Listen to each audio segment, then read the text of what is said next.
welcome back to Real Estate Investing Adventures. Why? Because real estate is fun and it should always be an adventure. Who the heck am I? My name's Jurek. If you're a return guest, welcome back. If you're new to my channel, I'm a real estate investor that gets to travel all over the country and work with people just like you, trying to get started in real estate or take their real estate investing to the next level. Well, Happy New Year again, 2020. It is day 2, January 2nd.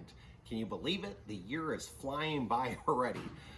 What I want to talk about today, I do a lot of real estate consulting with investors all over the country, but I also help small businesses. There's so many small businesses out there. They're the backbone of America, and I commend you for being an entrepreneur, whether you're doing a small business or you're doing a real estate adventure like so many other people are. The one thing I notice with a lot of entrepreneurs and real estate investors when I travel the country, some can make a decision quickly. They can look at a deal, assess the deal, and know whether they want to make an offer on the deal or not. But I run into people at times that you can't even force them to make a decision if they're sitting in a fire pit and it's getting hotter and hotter. What should I do? Should I step out of the pit? Should I grab the water? Should I sit here and wait for a firefighter to come? I don't know what to do. And they can't make a decision, unfortunately, to save their life.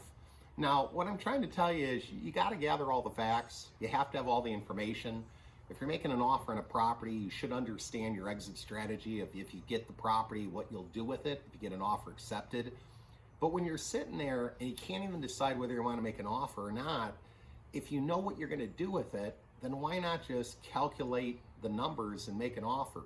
If you know what comparables are, if you know what the repairs are, if you know your exit strategy, just make an offer. You can have a contingency in there, get out of it if you need to. Through the use of the contingency, we've talked about that in other videos. But what I want to say is so often than not, when I work with people and they say, Joe, I looked at 15, 20, 30, 40 properties. Well, how many offers did you make? Well, I didn't make an offer because I wasn't sure about if I was doing it right. I wasn't sure if it was the right deal.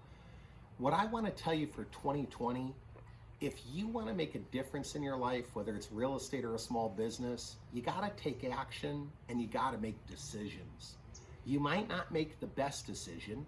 You might even make a wrong decision. And what do I call that? A lesson. When you make a decision, it didn't turn out the way you thought it would. It's a lesson. And from that lesson, you know what not to do in the future. But at least you made a decision, okay?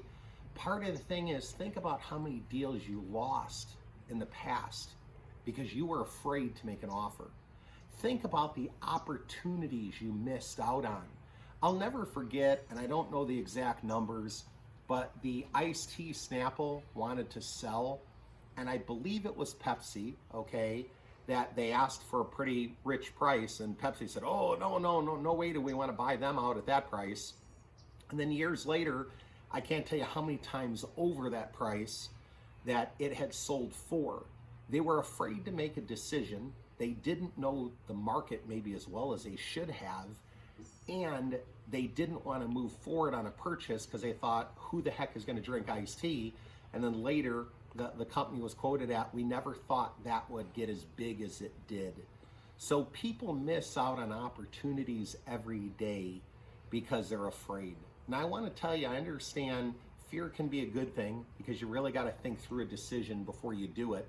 I'm not saying jump in with both feet before you gather information or the facts, but what I am saying, you got to take the time to gather enough information, and it ultimately comes down to decision day. You got to make a decision. Either do it or forget about it, but quit talking about it. If you don't want to do it, then don't talk about it anymore. Move on, do something different, okay? I believe for 2020, if you can make quicker, better, kind of educated decisions, you're going to do a lot better during this year compared to last year, years prior. But here's a couple of keys. Gather as much information as you need, ask as many questions you need to know, but then make a decision, okay? So as we move forward through the year, I hope you do some deals. I hope you make some decisions. If you're trying to start a business, I hope you're out there kind of getting it all set up, getting it ready to go. And what I want to tell you is this, I'm going to be traveling around the country in 2020. I might be near a city near you. If I can help you out, please go ahead and just send me a message or leave a note at the end of the video here. I'm happy to answer questions, talk to you, or see if I can work with you some way. I got various programs that I do and I offer. So until next time, get out there, make those dreams a reality, live life in the moment with no regrets, and believe and achieve. 2020, it's gonna be your year. Take care. Bye-bye. Do it now. Believe and achieve. Take care.